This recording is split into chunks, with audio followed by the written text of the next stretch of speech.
कौरमा कढ़ाई की हो जाएगी छुट्टी जब आप बनाएंगे ये मज़ेदार रेसिपी जिसकी ग्रेवी मसाला तो बहुत ही मज़े का बनता है। अब घर में दावत हो या पार्टी हो, अगर कुछ हटकर बनाना चाहते हैं ना तो इस रेसिपी को ज़रूर ट्राई करिएगा। सब आपसे इसकी रेसिपी पूछे बगैर नहीं रह सकेंगे, ये गारंटी है मेरी आपको। बिस्मिल्लाहिर्रहमानिर्रहीम, अस्सलाम वालेकुम। मैं हूँ समरीन अकमल। मैं आपको अपने चैनल दिल्ली के जायके में वेलकम करती हूँ। उम्मीद करती हूँ आप सब लोग खैरियत से होंगे। आज मैं आपको बहुत ही ज़बरदस्त ईद स्पेशल की बहुत ही ज़बरदस्त बीफ की रेसिपी देने जा रही हूँ। आप इसको मटन चिकन में भी बनाएंगे ना तो यकीन करें ये बहुत ही मज़े का बनेगा। ये रेसिपी हर मीट में ये बहुत मज़े की लगेगी। तो चलें, रेसिपी बनाने से पहले नए देखने वालों से रिक्वेस्ट है कि आप लोग प्लीज़ दिल्ली के जायके को सब्सक्राइब कर लीजिए, बेल के बटन को ज़रूर प्रेस कीजिएगा। इससे मेरी नई आने वाली मज़े की रेसिपी आपको फौरी देखने को मिलेगी। रेसिपी अच्छी लगे तो प्लीज़ लाइक शेयर ज़रूर कर दिया करें। तो चलिए ये मज़े की यमी सी रेसिपी बनाना स्टार्ट कर लेते हैं। आज हम ईद स्पेशल में बहुत ही ज़बरदस्त बीफ की रेसिपी बनाएंगे जो कि बनाने में बहुत ही आसान है। एक नए अंदाज से नई रेसिपी बनाएंगे। तो जिसके लिए यहाँ पर हमने 2 कप पानी ले लिया। पानी को हमने बॉयल करने के लिए रख दिया है। और अब यहाँ पर हम लेंगे कुछ सब्जियाँ जिसमें हमने 2 दरमियाने साइज़ की प्याज ले ली है जो कि ग्रेवी बनाने में बहुत अहम किरदार अदा करेगी प्याज। और यहाँ पर हमने कुछ हरी मिर्चें ले ली हैं। आपने जितना स्पाइस खाना आप उस हिसाब से हरी मिर्चें ले सकते हैं। यहाँ पर हमने 7 से 8 अदद बादाम लिए हैं। बादाम से भी इसका बहुत ज़बरदस्त ग्रेवी मसाला बनेगा। अच्छा, ये हमने 7 से 8 मिनट तक पानी में बॉईल करना है। पानी में बॉईल करने से क्या होगा, प्याज की जो मिठास होती है वो कम हो जाएगी। तो यहाँ पर हम 7 से 8 मिनट तक बॉईल करेंगे बादाम, हरी मिर्चों को और प्याज को, तीनों चीज़ों को। जैसे ही बॉइल्ड हो जाएंगे हम इनको ड्रेन कर लेंगे। फिर हम आपको दिखाते हैं कि फिर हम इनका क्या करेंगे। तो जब 7 से 8 मिनट हो गए, बॉइल्ड हो गई सब्जियां, तो अब हम इनको निकाल लेंगे एक प्लेट में और इनको हम ठंडा करने के लिए भी काउंटर पर छोड़ देंगे। इसके बाद आ जाते हैं नेक्स्ट स्टेप की तरफ। तो यहाँ पर मैंने 350 ग्राम मैंने बीफ का गोश्त ले लिया। आप इस रेसिपी को मटन और चिकन दोनों में बना सकते हैं। ये यकीन करिए ये इतने मज़े का खाना बनता है कि आप इसको किसी भी मीट में बना सकते हैं। अब मैरिनेट करते हैं हम। यहाँ पर मैंने ले लिया है तकरीबन 3 से 4 टेबल स्पून गाढ़ा दही ले लिया है। 1 टेबल स्पून भरकर लहसुन अदरक का पेस्ट ले लिया है। 1 टेबल स्पून भरकर मैंने फ्रेश पिसा हुआ घर का धनिया ले लिया है। 1 टेबल स्पून ही फ्रेश हमने पिसा हुआ ज़ीरा ले लिया है। और 1 टेबल स्पून ही भरकर हमने फ्रेश पिसी हुई काली मिर्चें ले ली हैं। यहाँ पर मैं नमक डालना भूल गई थी मैरिनेशन में, तो आप जब मैरिनेट करें तो नमक यहाँ पर शामिल कर लीजिएगा। नमक मैंने आगे जाके शामिल कर लिया था, तो आपने मैरिनेशन में यहाँ नमक भी शामिल कर लीजिएगा जितना आपको पसंद हो टेस्ट के अकॉर्डिंग। यहाँ पर मैंने 1 टीस्पून नमक शामिल किया था। अच्छी तरह से अब इन तमाम चीज़ों को हमने गोश्त में मैरिनेट कर लेंगे। इसको हम मिक्स करने के बाद मैरिनेशन का इसका टाइम है तकरीबन आधे घंटे के लिए, हम इसको मैरिनेट करके छोड़ देंगे। तो आ जाते हैं अब हम नेक्स्ट स्टेप की तरफ। जो हमने प्याज, हरी मिर्चें, बादाम को बॉईल किया था ना, अब हम आपको बताते हैं कि हमने यहाँ पर मैंने बादाम का जो छिलका है ना उसको उतार लिया था। अब हमने क्या करेंगे, इन तीनों ये ठंडी हो गई, हमने इनको पेस्ट बना लिया। थोड़ा सा पानी डालकर हमने इनका पेस्ट बना लिया है। आ जाते हैं अब नेक्स्ट स्टेप की तरफ। यहाँ पर मैंने कुछ खड़े गरम मसाले ले लिए हैं जिसमें 1 टीस्पून सफ़ेद ज़ीरा लिया है, 8 से 10 साबुत काली मिर्चें लिए हैं, 3 अदद लौंगे लिए हैं, 1 बड़ी इलायची ली, 1 दालचीनी का टुकड़ा लिया है, 2 हरी इलायची ली हमने, एक टुकड़ा हमने ले लिया है तेज़पत्ता, और जो हमने लिए जावित्री लेंगे।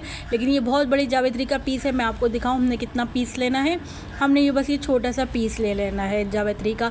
अब हम क्या करेंगे, हमने पतीली लेंगे, उसमें हमने ऑयल शामिल कर देंगे। ऑयल हम इसमें हाफ़ कप शामिल करेंगे। इसमें ऑयल थोड़ा ज़्यादा ही अच्छा लगता है, तो हमने हाफ़ कप यहाँ पर ऑयल शामिल कर दिया है। उसके बाद जो हमने ये खड़े गरम मसाले लिए थे, जैसे ही ऑयल गर्म होगा हम ये गरम मसाले इसमें शामिल कर देंगे।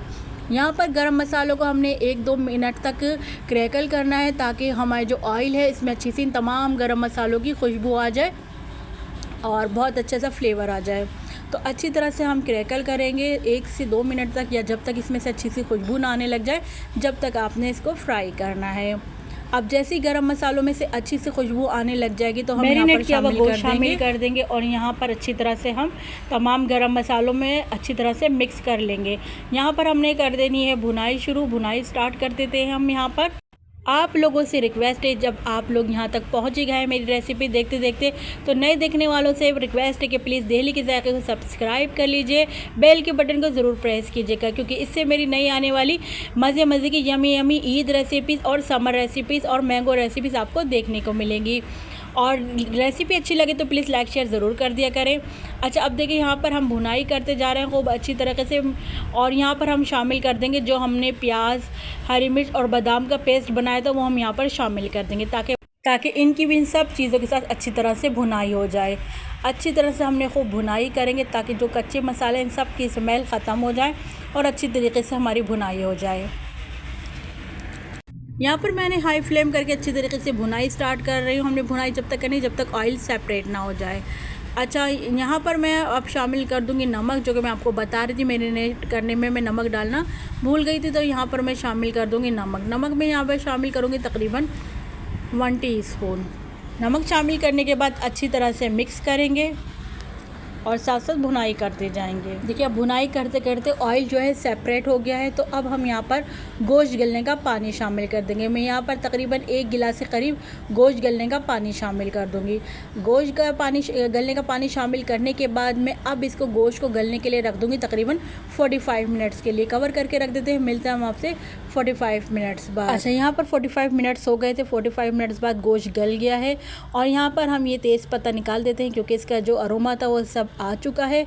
और अब मैं यहाँ पर देखिए जो थोड़ा बहुत पानी है उसको मैं ड्राई कर रही हूँ फ्लेम हाई करके, और यहाँ पर अब मैं शामिल कर दूँगी 1/4 टीस्पून यहाँ पर मैं पिसा हुआ गरम मसाला शामिल कर दूँगी। अच्छी तरह मिक्स कर लेंगे। गरम मसाला शामिल करने के बाद पिसा हुआ गरम मसाला शामिल करने के बाद यहाँ मैं कटी हुई हरी मिर्च और कटा हुआ हरा धनिया शामिल कर दूंगी और 5 मिनट के लिए मैं कवर करके रख दूंगी ताकि जो हमने पिसा हुआ गरम मसाला, हरी मिर्चें और हरा धनिया शामिल किया इसकी अच्छी सी खुशबू जो अरोमा हमारे खाने में आ जाए। तो यहाँ मैंने फ्लेम ऑफ कर दिया है। अब हम आपको डिश आउट करके दिखाते हैं ताकि आपको इसकी ग्रेवी नज़र आए।